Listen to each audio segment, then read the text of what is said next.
Hi అండి. చాలా టేస్టీగా అండ్ స్పైసీగా తినాలనిపిస్తుందా?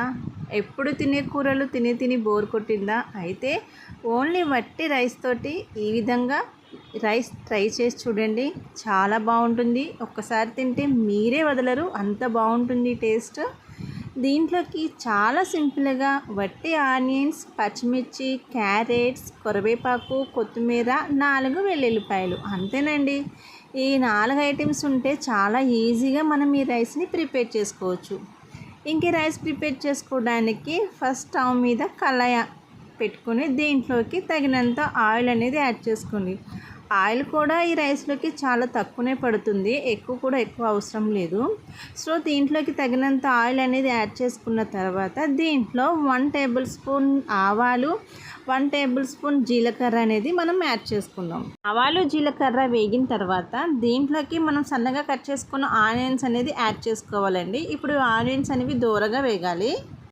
ఈ ఆనియన్స్ అనేవి గోల్డెన్ కలర్ వచ్చేంత వరకు ఆయిల్ మగ్గనిద్దామండి. ఇలా ఆయిల్ మగ్గేంత వరకు మనం తీసుకున్న ఈ 4-5 చిన్న వెల్లుల్లిపాయలు ఉన్నాయి కదండి, వీటిని కచ్చబెచ్చ చిన్న దాంట్లో దంచుకుందాం. ఇట్లాగా చూడండి, ఇలా మెత్తగా దంచుకున్న తర్వాత తీసుకుని పక్కన పెట్టుకుందాము. ఇప్పుడు ఆనియన్స్ బాగా వేగినాయి కదా, దీంట్లోకే ఇప్పుడు మనం తీసుకున్న పచ్చిమిర్చి అండ్ కరివేపాకు, 2 బిర్యానీ ఆకులు, చిన్న దాల్చిన చెక్క, 2 లవంగాలు.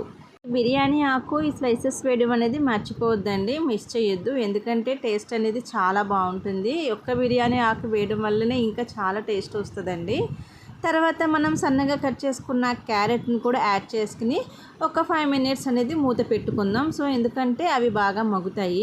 5 మినిట్స్ తర్వాత ఇవి బాగా మగ్గిన తర్వాత క్యారెట్ అనేవి మెత్తగా అయిన తర్వాత దీంట్లోకి మనం 1 టేబుల్ స్పూన్ వరకు పసుపు, 1.5 టేబుల్ స్పూన్ వరకు సాల్ట్ కూడా యాడ్ చేసుకున్నాము. ఇది బాగా కలుపుకోవాలి. దీంట్లోనే ఎగ్ ఫ్రైడ్ రైస్ చేసుకోవాలనుకునే వాళ్ళు ఇప్పుడు దీంట్లోనే ఎగ్ కూడా యాడ్ చేసుకుని ఎగ్ బాగా మగ్గిన తర్వాత కూడా రైస్ వేసుకోవచ్చండి.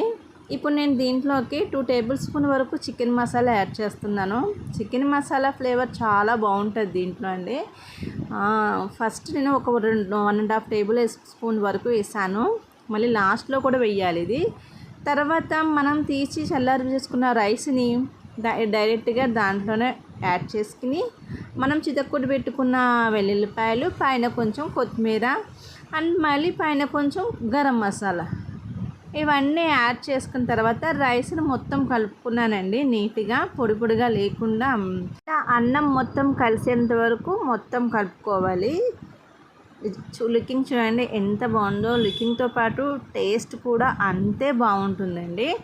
లంచ్ బాక్స్లోకి పిల్లలకు కూడా ఇదే పెట్టొచ్చు, ఒకసారి తింటే అస్సలు వదలరు, అంత బాగుంటుంది.